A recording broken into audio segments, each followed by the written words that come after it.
subuh seperti biasa sampai jam 6 nanti. Dan untuk hari ini edisi 9 Maret 2020 akan ditemani bersama Ustadz Ahmad Junaidi. Assalamualaikum Ustadz, selamat pagi. Waalaikumsalam warahmatullahi wabarakatuh. Selamat pagi. Ya, baik. Tema kita apa Ustadz hari ini? Tema kita hari ini berbakti kepada orang tua yang telah meninggal. Ya, untuk sahabat Wijaya selamat mendengarkan ya. Nanti yang mau bertanya kita buka telepon dan SMS. Silakan Ustaz. Baik, terima kasih. Assalamualaikum warahmatullahi wabarakatuh. Alhamdulillahillazi ahyana ba'dama amatana wa ilaihin nusur. Asyhadu an la ilaha illallah wahdahu la syarikalah wa asyhadu anna Muhammadan abduhu wa rasuluhu la nabiyya ba'dah. Allahumma salli ala Sayyidina Muhammad wa ala alihi wa man tabi'ahum bi ihsan la yaumiddin, amma ba'd. Faya ayyuhal hadirun ittaqullaha haqqa tuqatih wa la tamutunna illa wa antum muslimun. Sadaqallahul azim. Pendengar Kuliah Subuh Radio Wijaya rahimakumullah. Alhamdulillah, marilah kita senantiasa bersyukur kepada Allah Subhanahu wa taala yang telah memberikan berbagai macam nikmat kepada kita. Salawat dan salam semoga senantiasa tercurahkan kepada teladan terbaik kita Nabi Muhammad sallallahu alaihi wasallam, kepada keluarganya, kepada para sahabatnya, dan kepada para pengikutnya yang setia dari awal hingga akhir zaman. Allahumma amin. Saudara-saudariku, pendengar Kuliah Subuh Radio Wijaya rahimakumullah. Ketika banyak orang menyesal mengapa tidak banyak berbakti, berbuat kebaikan kepada orang tuanya pada saat orang tua telah meninggal dunia, maka mereka diliputi kesedihan yang luar biasa. Banyak di antara teman, sahabat, ketika orang tuanya meninggal, mereka berkata, kawanku, alangkah sedihnya aku hari ini. Orang tuaku yang telah membesarkanku, yang telah mendidikku, yang telah merawatku, membiayai sekolahku, yang luar biasa pengorbanannya kepadaku, tetapi ternyata ketika aku sudah sukses, sudah berhasil, sudah kaya, orang tuaku jarang mau menginap di tempatku. Bahkan terkadang mereka itu untuk menginap belum dipaksa, paling cuma 1 malam. Sehingga kami sebagai anak merasa bersedih kenapa tidak berbakti sungguh-sungguh ketika mereka masih hidup. Nah, ungkapan seperti ini sering disampaikan oleh sahabat, oleh kawan-kawan kita. Memang kata Nabi sallallahu alaihi wasallam, al-walidu abusatu abwabul jannah, fa in sita fa li zalikal bab aw ihfazhu.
dia menjadi anak yang solih atau solihah.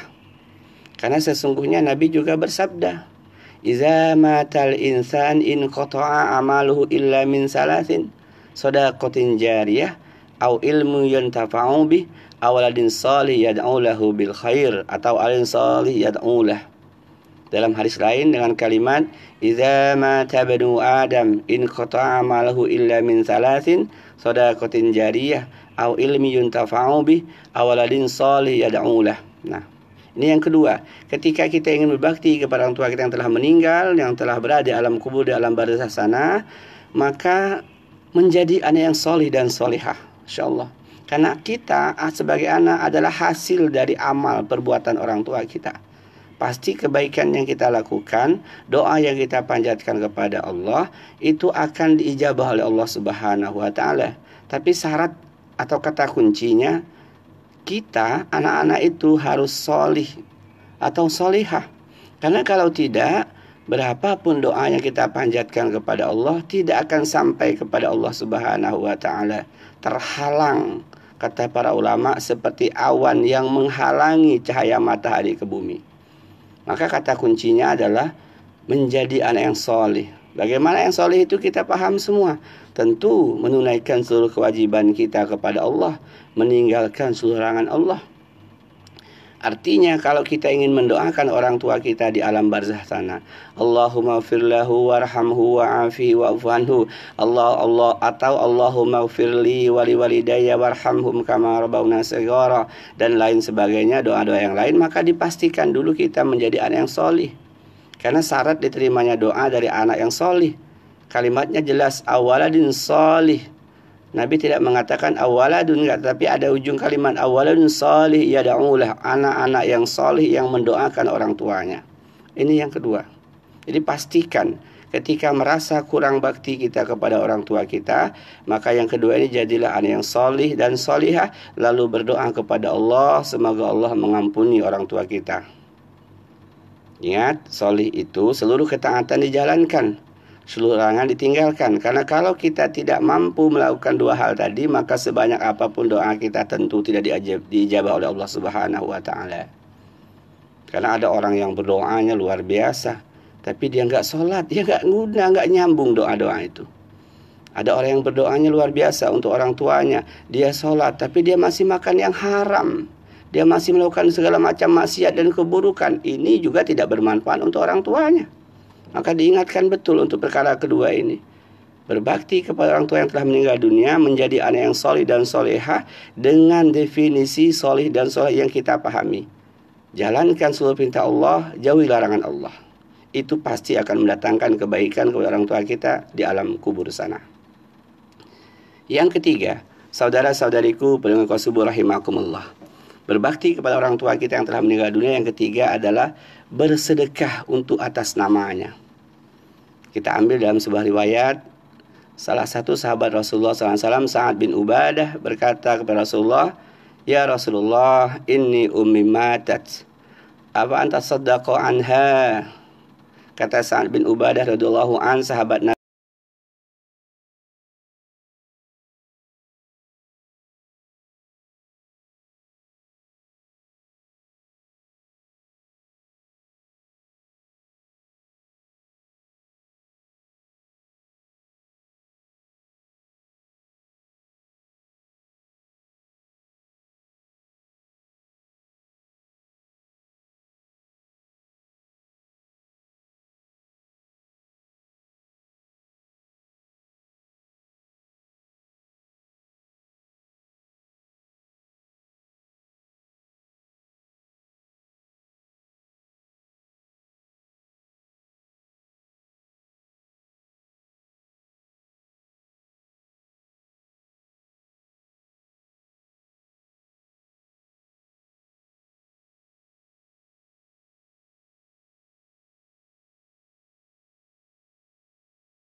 maka kita bisa lakukan itu untuk mendatangkan kebaikan kepada orang tua kita di alam barzah sana sebagai wujud bakti kita kepada mereka ketika kita merasa dulu waktu mereka masih hidup bakti kita kurang. Maka kita memberikan hadiah kepada teman-teman baik orang tua kita. Di sini ada kata kuncinya juga, ya ini teman-teman baiknya. Ingat, teman-teman baiknya. Teman dia berangkat pengajian, teman dia berangkat ke masjid, teman dia ngobrol, teman dalam kebaikan. Jangan keliru. Jangan kepada teman-teman yang maaf, misalnya dia orang tua kita punya juga teman yang buruk. Jangan.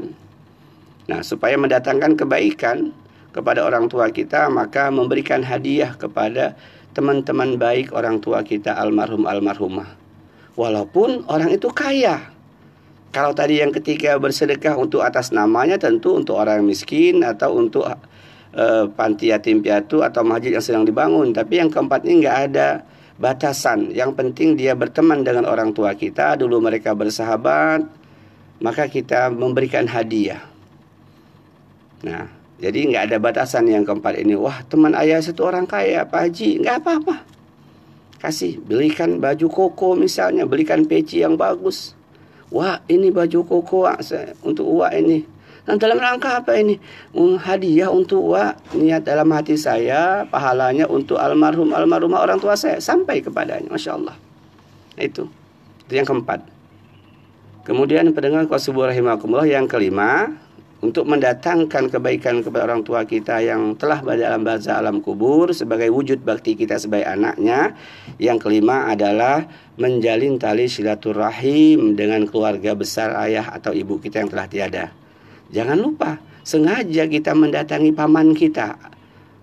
Misalnya adik bapak kita adanya jauh dari tempat tinggal kita, kita sengaja silaturahim ke sana dengan niat menyambung tali silaturahim dengan keluarga ayah kita, maka itu juga mendatangkan kebaikan kepada orang tua kita yang telah berada di alam barzah. Ini luar biasa. Kadang orang lupa dengan perkara ini, datang berkunjung itu hanya karena ada keperluan, ngantar undangan. Mau kemana Mas? Mau ke Tanjung Raja, ngapa? Ngantar undangan untuk wak saya di sana, adik bapak saya. Nah, harusnya nggak seperti itu, yaitu memang harus diantar. Cuman lebih dari itu kita lakukan. Ketika kita merasa bakti kita kepada orang tua kita ketika masih hidup sangat kurang, maka jalin tali silaturahim, mengunjungi keluarga besar.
sehingga dia juga menjadi orang tua yang durhaka.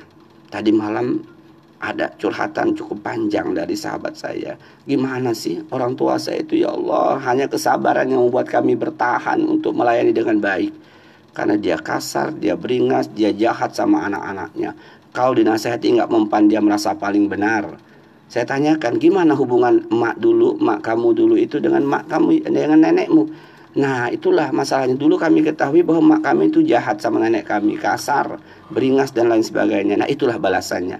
Tidak ada balasan yang paling cepat yang Allah turunkan kepada hambanya kecuali orang-orang yang durhaka kepada orang tuanya. Na'udzubillah. Maka kasus tadi Pak Ansarul itu diperbaikinya, orang tua itu harus bertobat kepada Allah lalu memperbaiki hubungan dengan orang tuanya. Insya Allah nanti dia akan lemah lembut. Ada orang yang menasehatinya, Pak, Wak, perlakuanmu kepada anakmu itu disebabkan karena kamu dulu